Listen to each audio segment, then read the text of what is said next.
Good morning. My name is John Nipoffer, Head of Investor Relations at Ingevity, and it is my pleasure to welcome you to Ingevity's Strategic Portfolio Update. Earlier this morning, we posted a presentation on our investor site that you can use to follow today's discussion. It can be found on ir.ingevity.com under Events and Presentations. Also, throughout this discussion, we may refer to non-GAAP financial measures, which are intended to supplement, not substitute for, comparable GAAP measures. Definitions of these non-GAAP financial measures and reconciliations to comparable GAAP measures are included in the appendix to the slide deck and are also in our most recent Form 10-K. We will also make forward-looking statements regarding future events and future financial performance of the company during this presentation, and we caution you that these statements are just projections, and actual results or events may differ materially from those projections. Our speakers today are Dave Lee, our CEO, Mary Hall, our CFO, and Phil Platt, our incoming CFO and current SVP of Finance. Dave will walk us through the strategic update, then turn it over to Mary and Phil for the financial discussion. Dave will then provide closing comments before opening it up for Q&A. With that, over to you, Dave.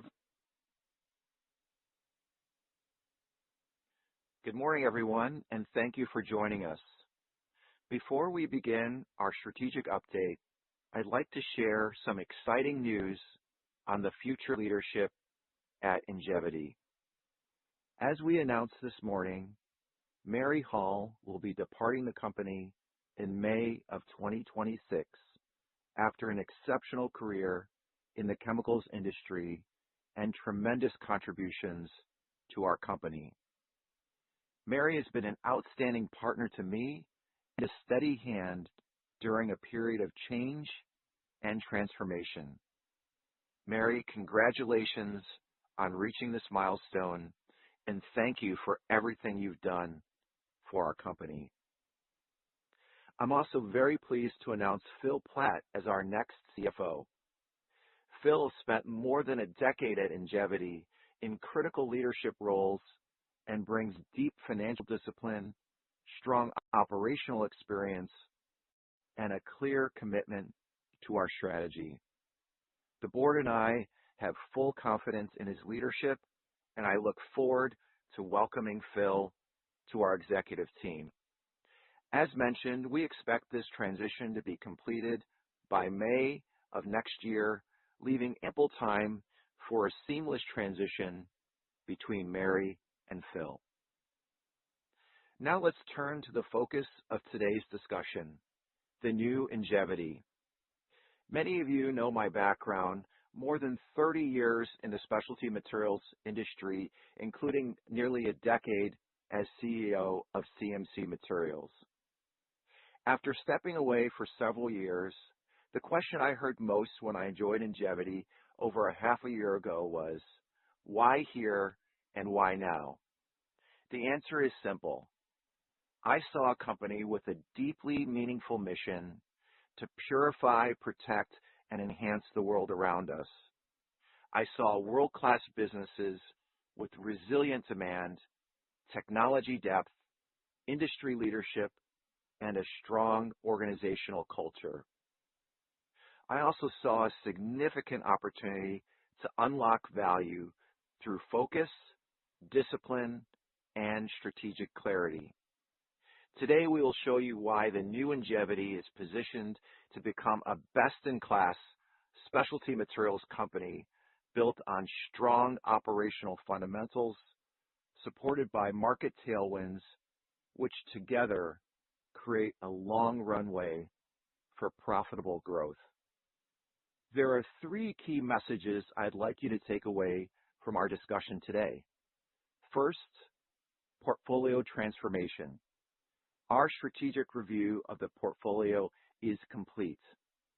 We previously announced the sale of Industrial Specialties, which is on track to close by early 2026. And today, we are announcing that we are initiating sales processes for two additional businesses, Advanced Polymer Technologies and Road Markings. These are good businesses, but ultimately, we've determined they're not aligned with our core competencies.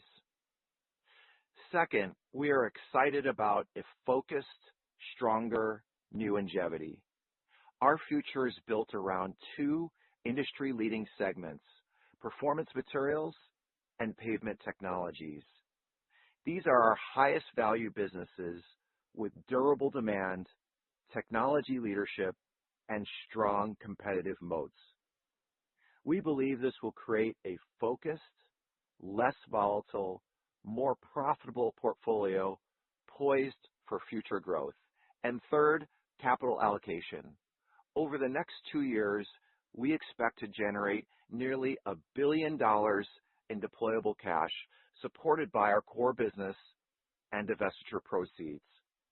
We intend to deploy this cash towards fueling organic growth, reducing our debt, and returning meaningful capital to shareholders through share repurchases. Let's take a closer look. New Ingevity is made up of two industry-leading segments, performance materials and pavement technologies, both focused on high-value, mission-critical applications that benefit from sustainable, long-term demand. On a pro forma basis, New Ingevity today has around $900 million in revenue, generating EBITDA margins of around 37%. As a more focused company, we retain our global scale, maintain a strong financial profile, and provide a much more stable, simplified specialty materials portfolio poised to deliver profitable growth with best-in-class EBITDA margins and shareholder returns. We also wanted to provide some more background on how we conducted our portfolio review. Throughout this process, one key question guided us: where is Ingevity the best owner? Not just today, but for the future. Performance materials and pavement technologies share three competitive strengths, which we consider unique core competencies. First, unique technology. Our technology, patents, and know-how allow our teams to solve complex problems for our customers with engineered materials and additives that are extremely difficult to replicate. Second, unparalleled applications and technical support. Our deep customer relationships, strong applications and technical support, combined with our decades of experience in both industries, create sustainable and significant barriers to entry. And third, strategic advocacy. We help shape and often write the standards and regulations governing our industry. I believe this is an unappreciated aspect of our business and leadership. Some recent examples of this advocacy include our work with Chinese regulators on future emission standards, including the upcoming new standard called China 7, which will drive more demand for advanced Ingevity content, and our collaborations with U.S. transportation authorities to advance pavement technologies towards warm mix asphalt solutions, where we are the clear leader. Few companies can shape their industries to the degree we can. These strengths, supported by operational excellence worldwide, create sustainable businesses with strong returns. This slide highlights our evolution from pre-2023 to today and where we are headed. From our beginnings as a diversified specialty chemicals provider, we're becoming a more focused, more profitable, more resilient company, anchored in high-value applications and our Ingevity culture of operational excellence and continuous improvement. Let me walk you through our two segments. Performance materials is our crown jewel. We engineer and manufacture hardwood-based activated carbon used primarily in automotive emission control systems, capturing gasoline vapors in internal combustion engines and hybrids. Our technology prevents the release of an estimated 8 million gallons of gasoline emissions globally every day. Going forward, we see emerging and stricter emissions regulations as well as the continued growth of hybrid and more efficient ICE vehicles driving more demand for advanced Ingevity content over the next decade. Beyond automotive, our activated carbon supports high-value filtration applications, including food and beverage, water treatment, and chemical purification, areas where we see significant long-term growth potential. Durable demand in automotive, combined with emerging opportunities in filtration and advanced materials, makes this a highly attractive, long-lived business. Performance Materials is a $600 million business with exceptional EBITDA margins above 50%. Sustained profitability at this level and at scale is something I've personally never seen in a specialty materials business in my many years in the industry. And more importantly, we believe reflects the value and criticality our solutions provide to our demanding customers in automotive and advanced filtration. Now let's take a deeper look at the automotive industry and why we believe there are positive trends that should benefit us at Ingevity. 2 years ago, global industry forecasts expected a rapid transition to battery electric vehicles, as well as a return to peak automotive production. Today, that consensus has shifted significantly.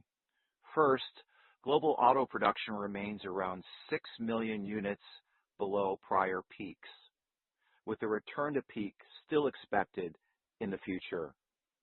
And second, expected BEV penetration is meaningfully lower, resulting in more than 3 million additional ICE and hybrid vehicles over the same time period. All of this translates into more vehicles requiring Ingevity solutions, not just in the next 2 years, but well into the future. Beyond automotive, we are repositioning our participation in filtration and purification, where our unique activated carbon provides strong technical advantages. Historically, this business was opportunistic and margin dilutive. We're now executing a strategic shift to focus on high-value, demanding applications so that we expand our role in mission-critical filtration markets and achieve margin expansion with no additional CapEx. We already sell meaningful volumes into these markets today. Upwards of 20% or more of our activated carbon capacity. By optimizing our approach, we expect to deliver revenue growth, material EBITDA contribution, and optimize a long-term platform for growth in the filtration market. Expect to hear more on this exciting initiative in the future as we continue building Ingevity into a leading name in the filtration market. We're also excited to talk about our broad pipeline of emerging opportunities across energy storage, renewable gas, and other advanced materials, all aligned with our core competencies, which we expect can become pathways for growth in the future. These initiatives are not reflected in our near-term financials, but represent future option value and long-term strategic growth. To sum up Performance Materials, our first priority is to maintain our leadership position in automotive with our highly engineered activated carbon solutions, supported by sustained consumer demand for ICE and hybrid vehicles, and our strategic advocacy efforts. Second, we plan to broaden and strengthen our business by expanding beyond automotive and pursuing high-potential adjacent markets, particularly advanced filtration, where we are well positioned and already participate meaningfully today. And third, we will continue to execute with discipline through continuous improvement, operational excellence, and industry-leading product quality, the foundation of what's made Ingevity successful now and into the future. There's a reason we call this our crown jewel. It's a uniquely positioned business with global leadership in automotive activated carbon, sustainable 50+% margins, and strong demand tailwinds that give us a very long runway. And now, with future growth in high-value filtration markets, this segment becomes an even more powerful engine for new Ingevity. Pavement Technologies is another business where Ingevity is clearly the best owner. The vast majority of North American roads use asphalt, and we participate in nearly every critical layer through our technologies in pavement preservation and pavement construction. This business is built on proven technology, strong industry leadership, and benefits from tailwinds in infrastructure spending. At a glance, Pavement Technologies is a $300 million business with mid to high teen margins, mid to high single-digit growth, and primarily focused on North America with international reach. We see this as a growing, profitable, technology-driven platform with clear room for expansion as infrastructure needs grow and we continue to grow our participation, particularly through our warm mix solutions. As we look deeper into PaveTech, you can see just how broadly we participate across all layers of the road, essentially everywhere. Our competitive advantages include highly agile formulation teams that respond quickly to customer needs, strong technical service support, and the advocacy capabilities that are rooted in deep industry know-how. On the left, you see our additives for pavement preservation and repair. This part of the business represents roughly half of segment revenue, where we hold a clear market-leading position. It's a stable, cash-generating operation that grows roughly in line with GDP. On the right are products used in new road construction, which account for about a third of segment revenue today and offer significant room for expansion. This is where our flagship Evotherm platform comes in. Let me share why we're so excited about Evotherm. Evotherm is a unique warm mix technology that enables asphalt to be produced at significantly lower temperatures. Why does that matter? First, it reduces paving costs for our customers by cutting energy consumption. Second, it delivers superior road performance. Evotherm can extend pavement life by up to 30%.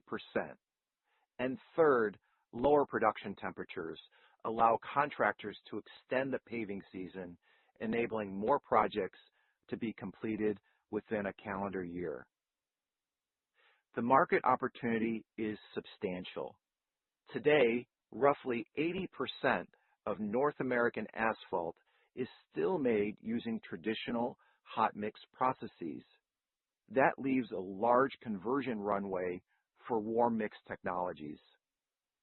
Combining our unique technology, compelling value proposition, and strong advocacy efforts, we believe we can accelerate adoption of this $400 million revenue opportunity as the clear leader of the warm mix application space.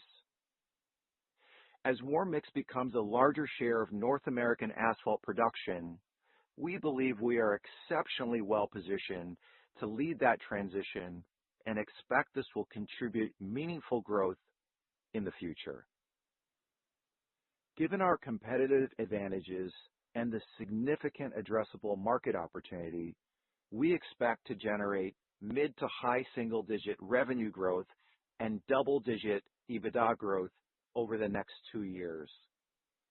Our focus will be on the North American market and the $400 million opportunity to drive greater war mix adoption through our technology, strong application support, and advocacy efforts. To summarize, here's what defines new Ingevity. First, we are a focused, high-performing specialty materials company built on 2 industry-leading businesses with lasting demand and sustainable positions. Second, a business model that will deliver best-in-class margins and strong free cash flow, which we intend to utilize towards deleveraging and meaningful capital returns. And third, a trajectory that supports double-digit EPS growth over the next 2 years. Investing in new Ingevity today means investing in a disciplined industry leader with scale and a long runway for value creation. With that, I'll turn it over to Mary and Phil. Thanks, Dave, and good morning, all. New Ingevity is a leaner, stronger, more focused company expected to generate superior, consistent profitability and best-in-class free cash flow. We are committed to using our robust free cash flow to delever and return significant capital to shareholders. On the next slide, the hard work we've done over the past 2 years to reposition Performance Chemicals is evident in our improving free cash flow and leverage. New Ingevity is a cash flow juggernaut, expected to generate strong and consistent free cash flow of greater than $200 million per year and growing. We heard you loud and clear about reducing our leverage and have made significant progress towards our target of 2 to 2.5 times. As we noted in our Q3 earnings call, we expect to finish this year at about 2.6 times. For the next couple of years, we are committed to achieving and maintaining leverage in the 2 to 2.5 times range, and that range is our target leverage for the longer term. Our balance sheet is strong with excellent liquidity, and our nearest debt maturity is in 2027 when our revolving credit facility expires. We plan to amend and extend this facility in the next few months. Now let's talk more about capital allocation. On the left-hand pie chart, you can see that over the past 3 years, we have deployed about $1 billion across M&A, CapEx, debt reduction, and a relatively small slice towards share repurchases. Over the next 2 years, we expect to generate almost $1 billion of deployable cash from operations and divestiture proceeds. Our priorities, as shown on the right pie chart, are clear. 1, we will invest in the business, including strategic initiatives that advance our next generation growth pathways. 2, reduce debt and maintain our target leverage. And 3, return cash to shareholders. In fact, we expect to use our remaining $300 million of share repurchase authorization over these next 2 years. Please note that there is no hard line between the blue and purple on the right pie chart. This is to reinforce our disciplined approach of balancing debt reduction and share repurchases as we generate excess cash. As we noted in our Q3 earnings call, we repurchased $25 million of shares in Q3 and have repurchased over $30 million of shares so far in Q4. The most striking difference you can see between the 2 pie charts is that M&A is not a priority these next 2 years, freeing up significant cash flow to delever and return cash to shareholders. Now I'll turn it over to Phil, who will dive into the financials of New Ingevity in more detail. Thank you, Mary. As you can see on the right-hand side of this slide, over the next 2 years, we are targeting annual revenue and EBITDA growth of over 3%, with EBITDA margins at the midpoint above 37%. Performance Materials remains the foundation of New Ingevity, delivering strong, stable margins well above 50%. As Pavement Technologies continues to take share of the hot mixed paving market, we expect 6% annual growth and about 300 basis points of margin improvement. We are providing greater transparency in our cost structure by introducing a new corporate segment for reporting purposes. As Mary just covered, we will be a cash-generating juggernaut by deploying excess cash to share repurchases when combined with expected operating performance.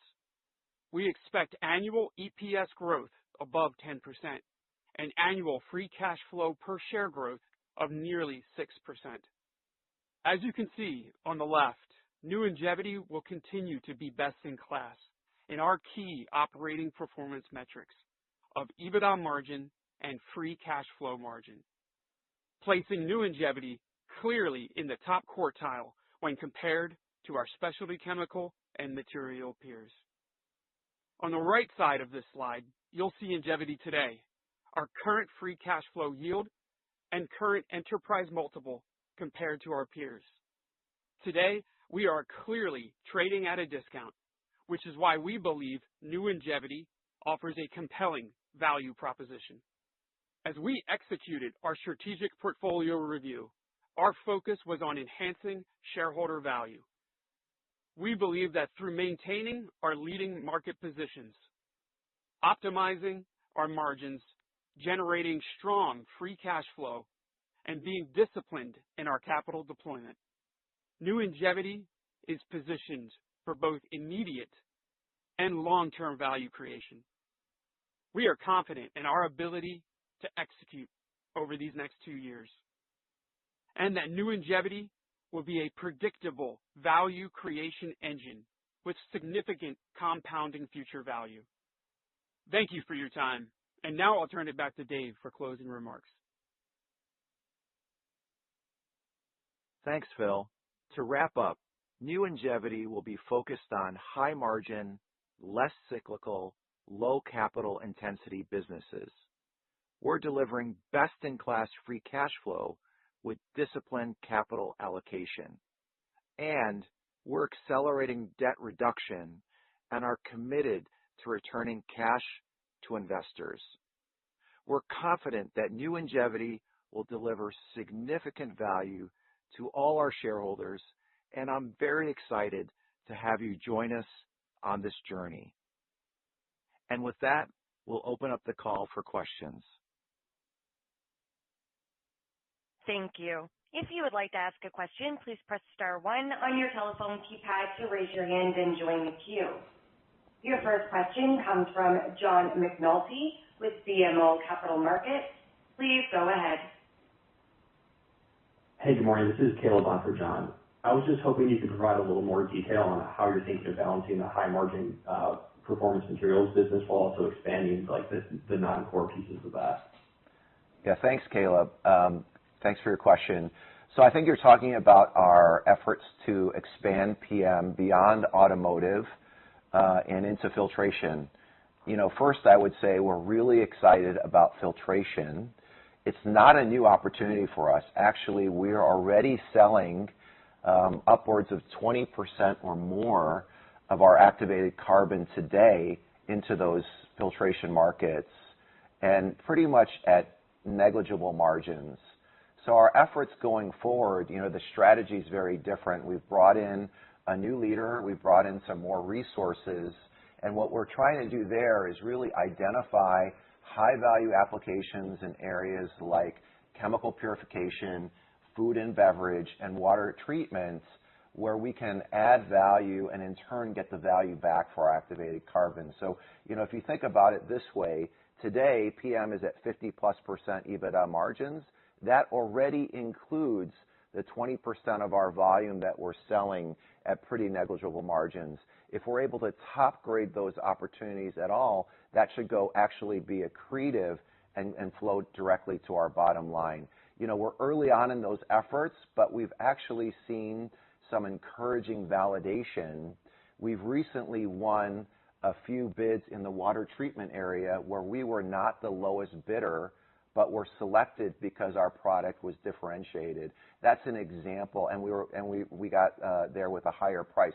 So that's an example of us validating that in certain markets we can become really a differentiated provider in the filtration space. So expect to hear more from us about filtration and Ingevity in the future. And the other thing, just to follow up on your question, is one of the things we wanted to do this time around is affirm our expectation for margins for PM for the foreseeable future will be 50+%. So you can see our confidence not only in growing in filtration, but maintaining that profitability. Gotcha. Okay. Thanks. I appreciate the extra color. And then also on slide 13, you highlighted some other opportunities, which I believe you had said are not included in your 2027 numbers. So maybe just can you talk to where you see where's the greatest opportunity for Ingevity here, further expand PM? Yeah, for those of you that may not have the slide in front of you, that was kind of a portfolio of strategic initiatives in areas like energy storage and advanced materials. I think my opinion would be the energy storage area actually holds the most potential. That includes things like our partnership with Nexion. You may have also seen a recent press release about our partnership with Chasm. So obviously, as we think about where's growth in the future, energy storage is one of those really interesting areas. But I would say, as you mentioned, Caleb, it's early on, so we haven't included any of those in our 2-year projections, but expect us to update that progress as we go forward. Okay, thanks for the color. I'll drop back into the queue. Thank you. Your next question comes from the line of Daniel Rizzo with Jefferies. Please go ahead. Hey, thanks for taking my questions. So I guess with the filtration applications, I mean, have you given a size of what the tangible addressable market is, and how fragmented it is? I mean, how competitive it is? How should we think about just the broader opportunity there in terms of what you can attack? Yeah, thanks, Dan. And again, I kind of mentioned this on my previous comment, but worth revisiting. That we're very excited about the space. As you know, the filtration application is a huge market, and we are already participating there in a meaningful way. We just have not identified those opportunities where we think we're adding the most value. So, for example, water treatment, we're already selling millions of pounds into those filtration applications. So it's really just about identifying which applications can we provide value and really get that value back in terms of the profitability for the business. Today, we're not selling. We're pretty much selling at negligible margins. So in the future, as we upgrade that business, that just flows to the bottom line. I'd say water treatment is probably one of our top priorities. As I mentioned, we've already had some early wins in that space. And then, if I think about pavement technologies and activated carbon, what are the production or manufacturing synergies that exist there, or is it more just like kind of more just general corporate stuff where the cost synergies exist? Yeah, thanks. So your question was really, what are the synergies that go across the two core businesses going forward? So we're very excited about both performance materials and pavement technologies. The way we thought about it, Dan, was really, what are we really good at? What are our core competencies? So things like the differentiated technology, the high customer touch and application support that's needed, and the advocacy. Both those businesses share those core competencies, and we're able to leverage those across both businesses. And in the prepared comments, we took a little bit more time this time to go through the advocacy part, because I think that's a little bit of an underappreciated part of our business. And certainly both of those businesses today, where we're leaders and expect to grow faster than the market, benefit from our technology, but also our advocacy efforts. All right, and then final question. I assume the dividend is just not being considered at this point. You're more focused on growing the business and share repurchases. Is dividend something you guys have talked about in the past, or I don't know? Well, why don't I start and I'll let Phil chime in. Yeah. You know, our board and management, we obviously understand that all options are things that we should discuss, especially given the profitability of our business. But, you know, at this point, we're not talking about a dividend, but, you know, you can be assured that our board and management think about all options for shareholder return. And we think we have a very compelling story today to talk about from a shareholder return perspective. But Phil, anything you want to add? Yeah, not much more than that. Obviously, dividends is one form of cash back to shareholders. We evaluated that as an option. It's always on the table. We think sitting here today that, you know, buying back shares is the best option for us. All right. Thank you very much. Thanks, Dan. Your next question comes from the line of John Tanwanteng with CJS Securities. Please go ahead. Hi, good morning, and thank you for taking my question. If you could talk about the $1 billion in deployable cash target for 27, $300 million I think you're targeting for buyback, $120 million-ish for CapEx. Could you talk about the plans for the remainder, that other $480 million? I assume that you won't need as much to remain that in that, you know, 2 to 2.5 EBITDA range, considering that you're pretty close right now. So, what is the plan for the excess cash? Yeah, I'll let Phil tackle that. I would just like to use the opportunity that both Phil and Mary both said cash flow juggernaut, so I wanted the opportunity to bring that into the Q&A. But go ahead, Phil, provide some more color. Yeah, John. So when you think about our priorities, our number one priority is obviously organic growth. And so we called out the $60 million of traditional CapEx. We also called out the strategic initiatives, such as Nexion that we've done in the past, or Chasm that was just recently announced. That's incorporated in that, although we didn't provide that granularity of dollar value associated with those strategic initiatives. Second in the priority list is debt pay down, and then, you know, last in the list is the $300 million at a minimum that we expect to buy back over the next 2 years. So, John, we'll have a lot of flexibility, but, you know, I would expect the majority of the remaining cash generated to go towards debt repay down.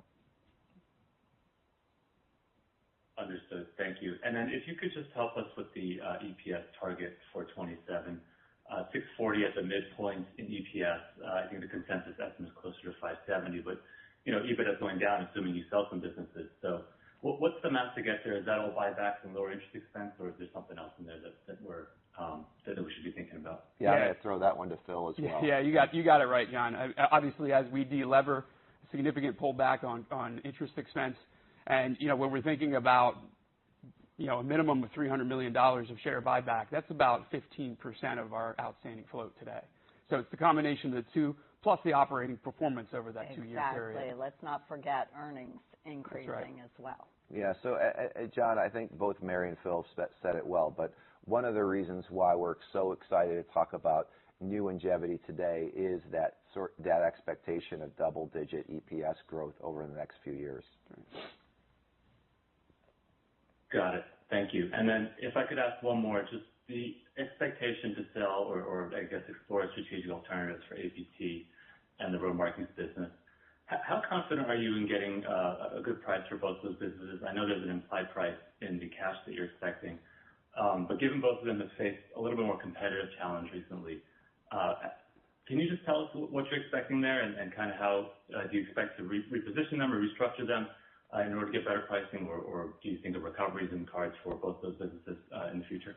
Yeah, thanks. So regarding the two businesses that we talked about for initiating sales processes, so one is our advanced polymer technologies business, the other is road markings. We actually think both of those are really good businesses. They're just businesses where we're not the best owner. I think we will find better owners for those businesses, but we're early on. We've just started those sales processes, and we're going to be focused on value, right? Just as we were with Industrial Specialties and the CTO refinery, where we're able to find a really great partner to work with us and eventually own the business. By the way, that's on track to close by early 2026. In the same way, we're going to be focused on finding the right owners for APT and markings for those good businesses, and we'll be focused on value. We're just getting started, John, so we'll look forward to updating you as we make more progress on both of those initiatives. Got it. Thank you. And we have no further questions over the phone. Thanks, Krista. Well, we have some questions that people have submitted online, so we'll turn to those. The financial projections are only for 2 years. Why are you only taking the 2-year view, and where does the growth come from? Yeah, thanks. So, the 2-year outlook was actually quite intentional. I've been at Ingevity for over 6 months now, and we thought it was an important moment to talk about this intermediate phase of our journey. And that intermediate phase is really about simplifying the portfolio and sharpening our focus on, delivering. So really, margin expansion we talk about in our prepared comments. And really, if you think about, as we think about the next 2 years, that focused execution, we've talked about the $1 billion of cash we expect to generate, which we'll deploy towards cash, share repurchases and debt pay down.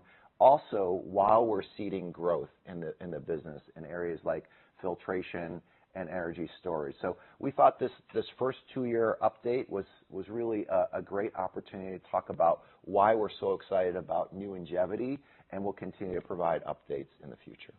Great, thank you. And then this is a bit of a follow-up to that. So M&A was notably absent from our capital allocation priorities. Given the amount of deployable cash, the $1 billion, at our disposal, and the need to find additional growth opportunities, why would M&A not be a higher priority? Yeah, I think, and Mary and Phil mentioned it in their prepared comments, M&A for the next 2 years at least is not going to be a priority for us because we recognize we've got to get the company in a more stable position financially. That means paying down debt. We'll also buy back a lot of shares. We mentioned we already bought back 30 million of shares this quarter. We expect to buy at least $300 million of shares over the next 2 years. That will provide significant EPS growth. And, given our business model and really best-in-class EBITDA margins, we'll have plenty of firepower for M&A in the future. It's just not going to be a priority for us for the next couple of years. Great. Thank you. Given the ongoing volatility in the auto market, how are you feeling about the results for this quarter in the back half of the year? Yeah, I was going to anticipate that question. So even though this is a strategic update, what I would say on the quarter is, at this point, we don't see any reason why our results will be any different than within the guidance range that we mentioned in Q3. One of the things we're obviously closely monitoring is all the volatility in the auto production area, so things like the aluminum fires, the chip shortages. Since we released in Q3, I think there was another aluminum fire. The chip shortage has also not been resolved.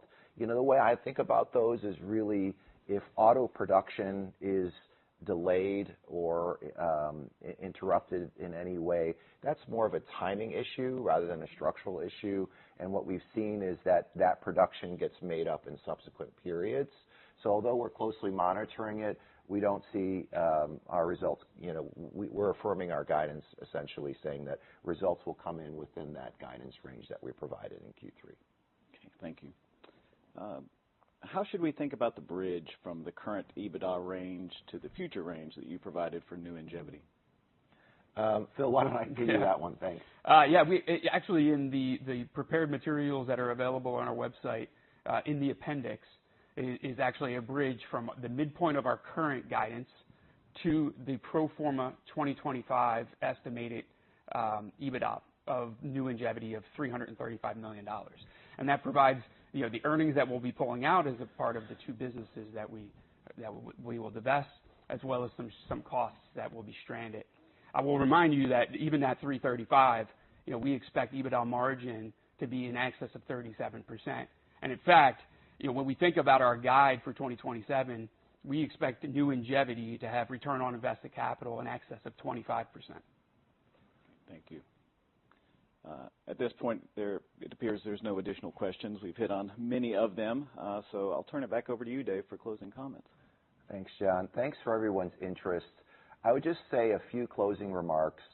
First is we think the company is firing on all cylinders. We're really excited today to talk about a simplified portfolio and a sharper focus on what we think really drives value. This was a 2-year update, so really what we're focused on in the next 2 years is really execution and delivering margin expansion and really driving value through, there's a lot of ways you can drive shareholder value. This next 2 years is really going to be focused on margin expansion and delivering growth through bottom line performance. So expect us to deliver double-digit EPS growth, generate $1 billion of deployable cash, which we'll use towards share repurchase and debt repay down. That includes the over $200 million a year that our core businesses will generate. And so we see a very exciting future for new Ingevity, and we hope that many of you will be along for the journey with us. Thanks. Thank you, panel. Thank you all for joining us today. Really appreciate your interest in Ingevity, and have a great rest of your day. Thank you.